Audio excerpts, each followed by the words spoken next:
Hi friends, ఈ రోజు చాలా హెల్త్ కి చాలా మంచిదైన పనిగంటి కూర పప్పు తయారు చేసే విధానం షేర్ చేయబోతున్నాను. తప్పకుండా ఇదే విధంగా ట్రై చేసి మీకు ఎలా ఉందనేది కామెంట్స్ లో తెలియజేయండి. ఇది షుగర్ ఉన్న వాళ్ళ కళ్ళకి వీటన్నిటి కూడా చాలా మంచిదండి. తప్పకుండా ఇదే విధంగా ట్రై చేసి సబ్స్క్రైబ్ చేయడం మర్చిపోవద్దు. హాయ్ ఫ్రెండ్స్, నమస్తే, వెల్కమ్ టు అనూస్ కిచెన్.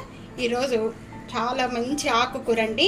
ఈ ఆకుకూర తింటే కళ్ళకి కూడా చాలా మంచిది. ఇది షుగర్ ఉన్న వాళ్ళు తీసుకుంటే ఇంకా మంచిదండి.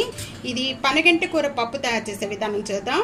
ఈ పనిగంటి కూర పప్పు తయారు చేసుకోవడానికి ఎదురైన కాడలు తీసేసి ఈ విధంగా ఆకులు తీసి ఈ 3 times వరకు కూడా సాల్ట్ వాటర్తో బాగా క్లీన్ చేసి ఈ విధంగా పెట్టుకోవాలి. కందిపప్పు అనేది నేను 1 గ్లాస్ తీసుకున్నాను. ఇదంతా కూడా బాగా నానపెట్టానండి. ఒక 10 minutes వరకు కూడా నానపెట్టిన పప్పు అంతా కూడా కుక్కర్లో వేసేస్తున్నాను. వాటర్ పోసేసుకొని ఒక 2 times వరకు కూడా ఈ పప్పు అంతా కూడా బాగా కడుక్కోవాలి. పప్పు కడిగేటప్పుడు ఈ విధంగా ప్రెస్ చేసుకొని కడగాలి. మొత్తం కూడా మరి కూడా క్లీన్ చేసుకున్న పప్పులో మొత్తం కూడా ఇక్కడ నిమ్మకాయ అంతా చింతపండు తీసుకున్నామని నిమ్మకాయ అంతా చింతపండులో వాటర్ పోసేసుకొని ఒక 10 minutes వరకు కూడా నానబెట్టుకోవాలి. మీకు నానబెట్టుకోవడానికి టైం లేకపోతే కనుక వేనీళ్ళు పోసుకుంటే అప్పటికప్పుడు బాగా నానిపోతుందండి. టమాటా, మీడియం సైజు టమాటా, 1 ఉల్లిపాయ, ఒక 3 పచ్చిమిర్చి, ఇవన్నీ కూడా యాడ్ చేసుకోవాలి. 1 tablespoon పసుపు యాడ్ చేస్తే పాటు యాడ్ చేసేసుకోవాలి. ఇక్కడ ఏ గ్లాస్ తో అయితే మనం కందిపప్పు తీసుకున్నామో అదే గ్లాస్ తో 3 cups వాటర్ అనేది యాడ్ చేసుకోవాలి. మూత పెట్టేసుకున్నామండి. మూత పెట్టేసేసుకొని ఒక 4 లేక 5 విజిల్స్ వచ్చే వరకు కూడా కుక్ చేసుకోవాలి. 4 విజిల్స్ వచ్చిన వెంటనే కూడా ఇక్కడ స్టవ్ బంద్ చేసుకుందాం అండి. చాలా బాగా చల్లారిపోయిన వెంటనే ఇప్పుడు చూద్దాం. ఈ పప్పులో వాటర్ వచ్చింది. పప్పులో వాటర్ ఉన్నప్పుడు పప్పులో వాటర్ అంతా కూడా ఒక గిన్నెలోకి తీసేసుకుందాం.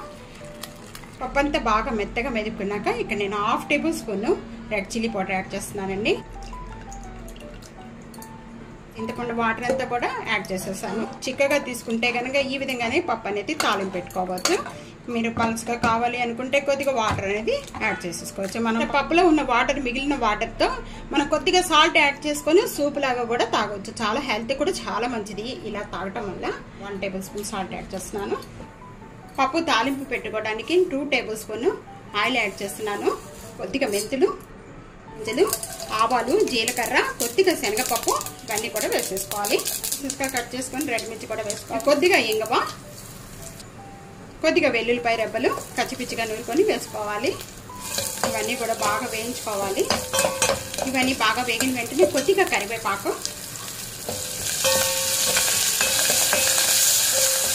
అంతా కూడా ఈ విధంగా వేగిన వెంటనే ముందుగా మనం పప్పు అంతా మెరుచుకున్న పప్పు అంతా దీంట్లో చేసుకున్న వెంటనే మూత పెట్టేసుకోండి.